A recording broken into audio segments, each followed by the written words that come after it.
Hello students, welcome to EPG Pathshala. I am Professor Ipshita Bansal from BPS Women's University, Sonipat, Haryana. Today we will be discussing about the module Strategic Linkage of Compensation of the paper Strategic Human Resource Management. After studying this module, students will be able to understand strategy of the organization, why the present strategy is implemented, compensation practices, the reasons behind following those practices.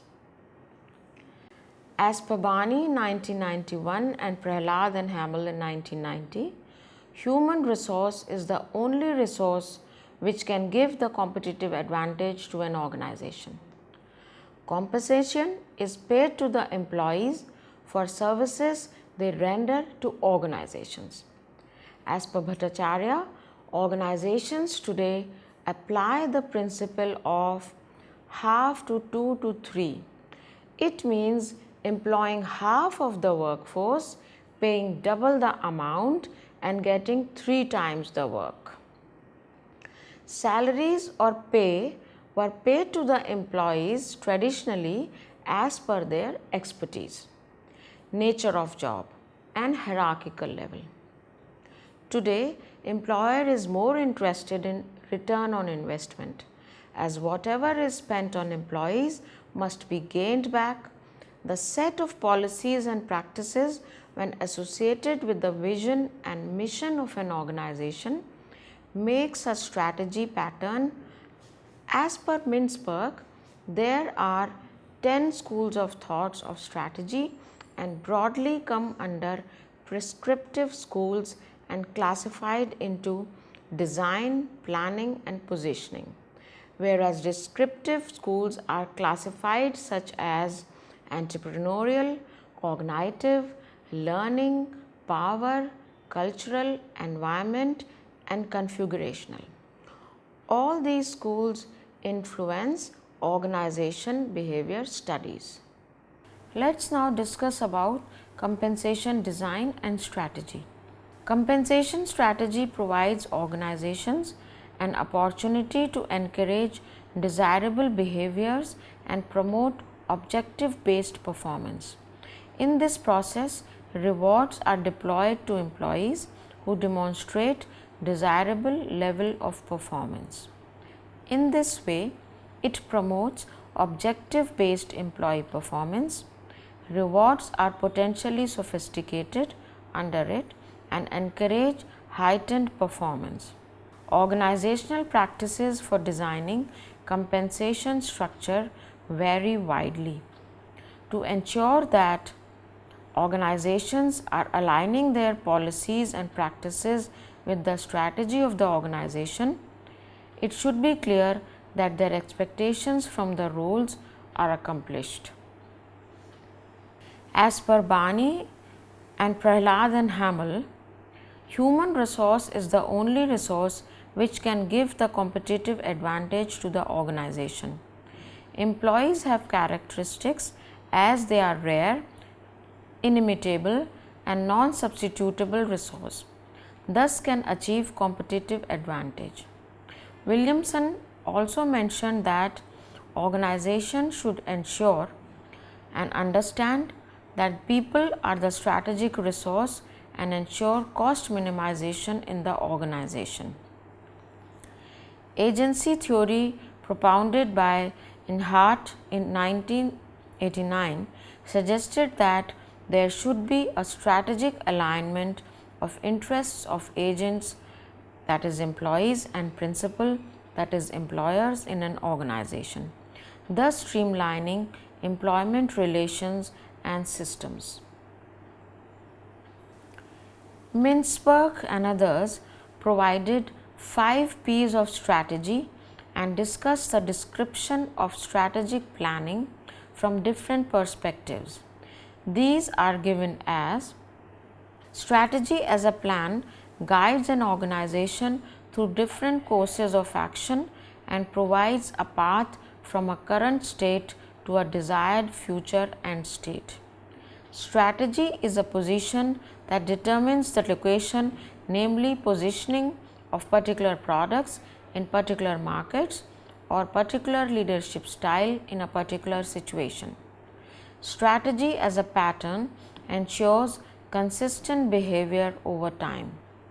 Strategy as a perspective represents a philosophy or value system, namely style of communication, interpersonal relations in an organization. Strategy as a ploy refers to gaining some advantages through specific maneuvering like motivating employees in an organization through participative leadership. In this process, better reward structure is a way to motivate employee retention as well as to get the output as desired by the organization. The strategic course involves that organization is thinking ahead to set of strategic course that aligns rewards practices with business goals and its culture and environment in which it operates. It shows reward strategy with how it is vertically integrated, deterministic and unitary. We start from the block internal context and external context, which moves forward to desired employee competence, performance and behavior, the culture, which again further moves reward strategy characteristics integrated with other HR strategies, which go on to reward values, policies and practices. And this will in turn affect and also be dependent upon labor market characteristics and also on the other hand affordability dimension. The above explained figure shows the sequential approach of reward strategy. It assumes the rational development of business strategy, which is quite deterministic. The unitary employment perspective is extended to managerial prerogative to include reward decisions. In this process, the reward that an organization provides are driven by the needs of the organization and do not reflect the historical perspective. Let's now discuss the old pay system versus new pay system. In the old pay system, a bureaucratic system of salary administration was followed. The organization hierarchy and rigid job evaluation and grading systems were the features of the old pay system. Apart from that, incremental progression, lack of horizontal integration with other HR activities and the detachment of pay from the strategic objectives of the organization are few more. Thus, the old pay system is not suitable for today's requirement. In the new pay system, functional changes are adopted considering external context which increases competitiveness. These features force organizations to adopt new forms in today's demanding and flat organizations. In today's time, organizations have learned processes, flexible forms and include new forms of rewards. The most important part is inclusion of objectives that help in achieving organization's objectives. The other objective here is to reward sophisticated pays as per employee performance. New pay system. New pay system fits well with contemporary HR practices that seek to reward individuals in line with managerial perceptions of their worth to the organization. New pay system is focused on managing financial rewards in order to send the right message to their employees as to what is valued by the employers. The values are communicated in general in the form of flexibility, performance and corporate values. New pay system functional changes are adopted considering external context, which increases competitiveness.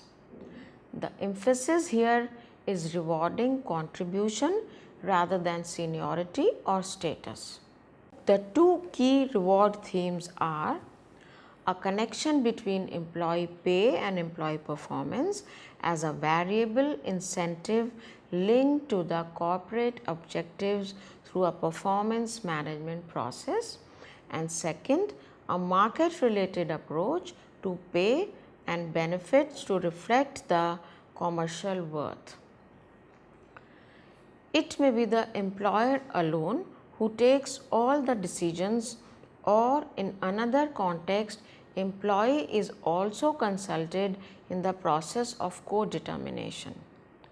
Unions do the same tasks of solving the day-to-day issues in the sense helping in co-determination of pay-related issues. Decline in collective bargaining is largely confined to the public-private sector. 11% organizations reflect higher level of union membership, and pay is co-determined by over 3/4 of the organizations. 182 in private sector scenario, unilateral pay determination is more common form of pay setting arrangements. Performance expectation can be understood as defining goals and objectives that employees tend to achieve in a given time frame. Traditionally, goals and objectives are understood as quantitative targets. But in today's times, most of the companies give both quantitative as qualitative targets. While setting objectives, it is important at the first step only to decide the proportion of quantitative and qualitative objectives. For example, if the goals for CEOs are to be set, then qualitative objectives will be given preference over quantitative goals in overall structure of objectives. Example, restructure the company to emphasize core business can be one objective. Quantitative objective may be a subset of the target as must be defined next. In this case, a goal might be to express the quantitative target in sufficient detail to determine the extent to which it was or was not achieved. Let's discuss now about linking goals and objectives.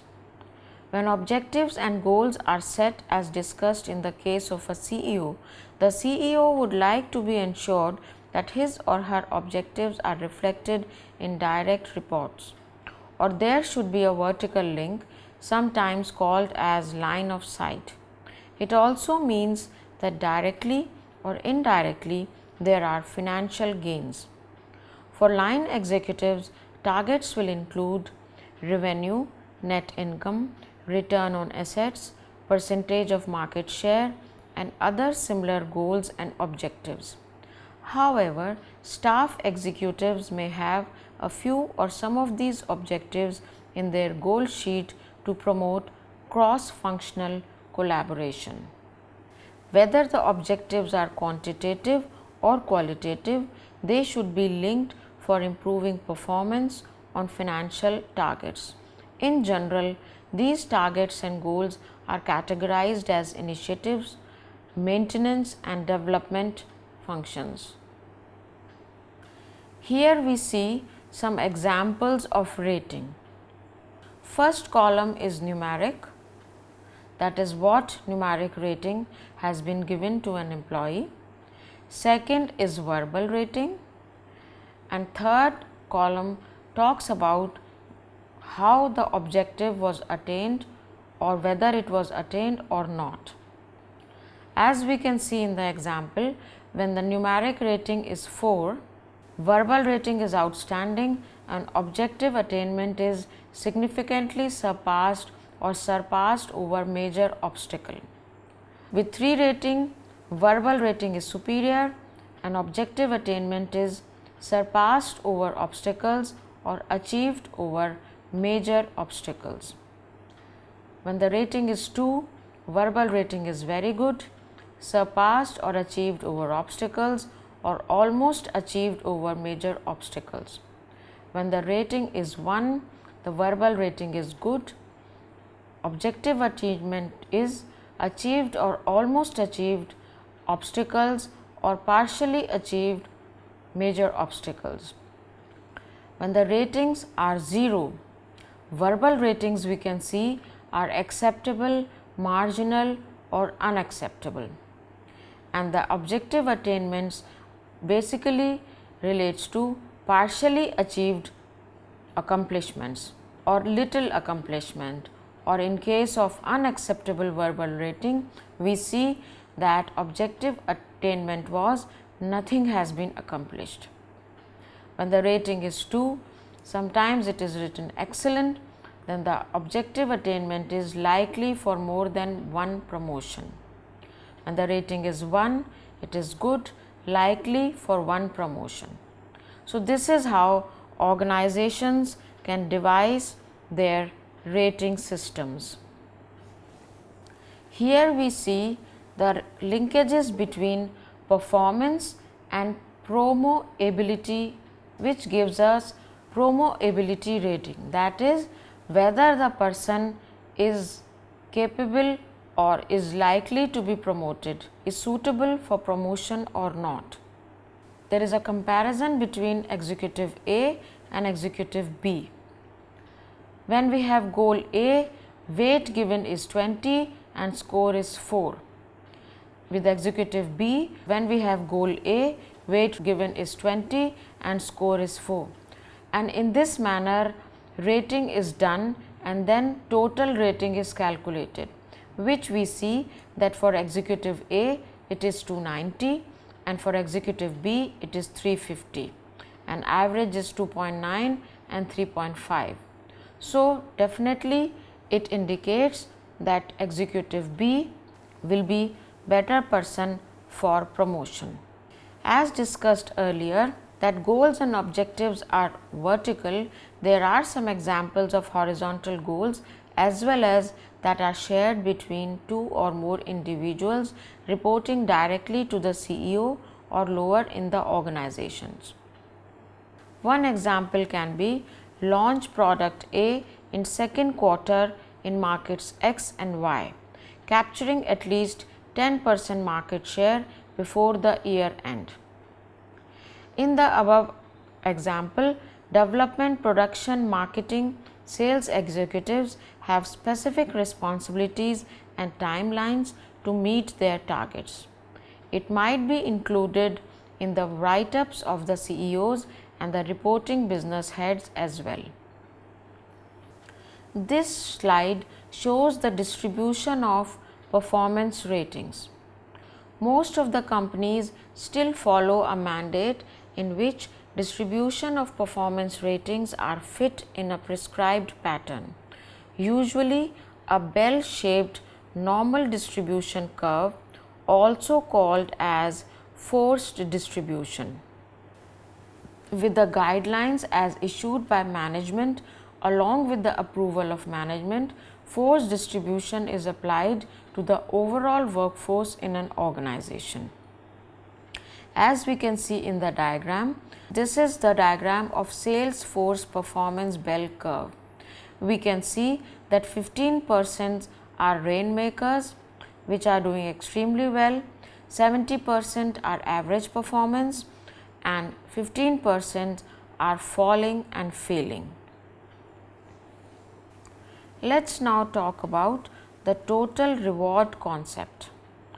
Total reward concept is relatively a new concept in which employees are rewarded not only monetary benefits, but there are certain other rewards which include financial and non-financial, both the types of rewards. Under this approach, job conditions, environment of the organization, learning opportunities, etc., are taken care of to motivate and retain their valuable employees. As per Armstrong and Brown, employers should not underestimate the power of pay as a means of attracting and retaining staff, in which non-financial reward also play a very important role. Total reward approach recognizes the diverse needs of employees, in which not only pay is important, but also other motivating factors include many other factors. If we refer here Maslow's need hierarchy model, then we will find that upper need are self-esteem and self-actualization. These needs are not fulfilled by mere financial benefits. Rather, here non-financial parameters play a very important role. Non-financial parameters benefit as described principally intrinsic to the individual, in contrast with the tangible and more extrinsic rewards such as pay and financial benefits. The application of non-financial rewards include redesigning work to provide greater variety, identity, significance, autonomy, discretion, and feedback, together with concern with the health of the physical and psychological work environment. Second, providing symbolic rewards where appropriate. For example, recognition aspects of employee of the month designation, etc., and creating a managerial culture of positive feedback, praise, and recognition. Third, investing in people as a reward through facilitating access to training and development, plus opportunities to engage in new workplace learning experiences. Fourth is providing flexible work patterns, greater time sovereignty for individuals, and wellness activities. So, what is the practitioner's perspective with respect to this? Organizations can achieve success with the total reward approach to make up for an inability to offer high salaries. The Eden Trust has pioneered a range of innovative benefits, including on-site yoga, etc. High performing employees are nominated for one-off bounces, vouchers for shop, or a one-to-one lunch with Eden's chief executives. Workers are also entered into a draw to take an extra week's annual leave. Total reward makes working for Eden rewarding, but not only through the pay packet.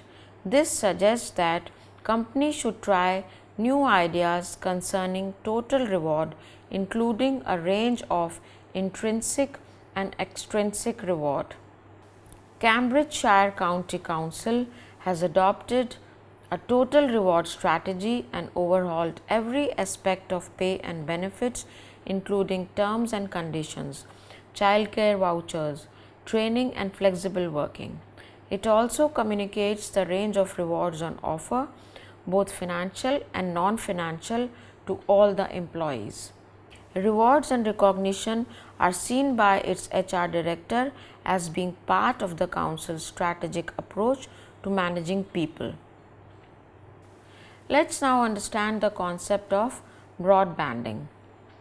This is simply compressing the hierarchy of pay grades into a smaller number of wide bands, typically 4 or 5.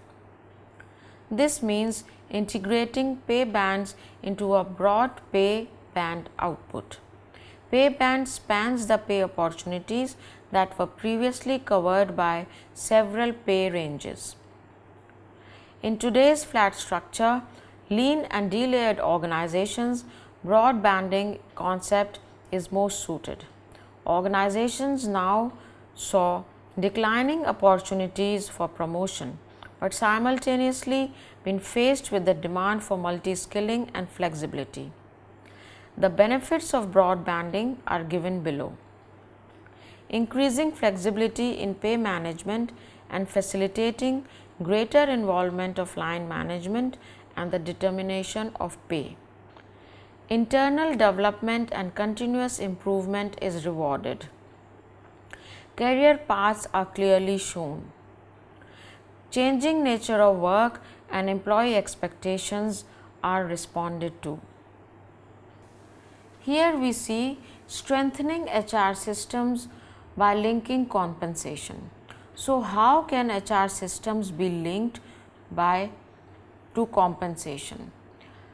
First is training and development, recruitment and selection, organization development, performance management, compensation and reward. A company's compensation system is a part of its total human resource system, which collectively constitutes its human resource strategy. Organizations have increasingly taken a more strategic approach to the management of reward issues. For example, the Royal Bank of Scotland articulates the impact of strategic rewards as follows. Expressing what the organization values and is prepared to pay for what it gets from employees is important. Providing a sense of purpose and direction, integrating with business and HR strategy, valuing people according to their contribution is important. Being driven by a total reward philosophy, Textron uses reward to support a strategy of employees' flexibility through skills-based pay. Whitbread Beer Company and Vozal both use rewards to encourage initiative and innovations. Organizations have identified specific competencies such as customer service, effective communication and working in a team. So students, let's now summarize what we have studied in this module. Employees' performance combined with experience is the basis for determining the rate of movement through this structure. In the present module, strategy of the organization is linked with the compensation practice. In this module, focus was given on the prevalent practices as well. Thank you.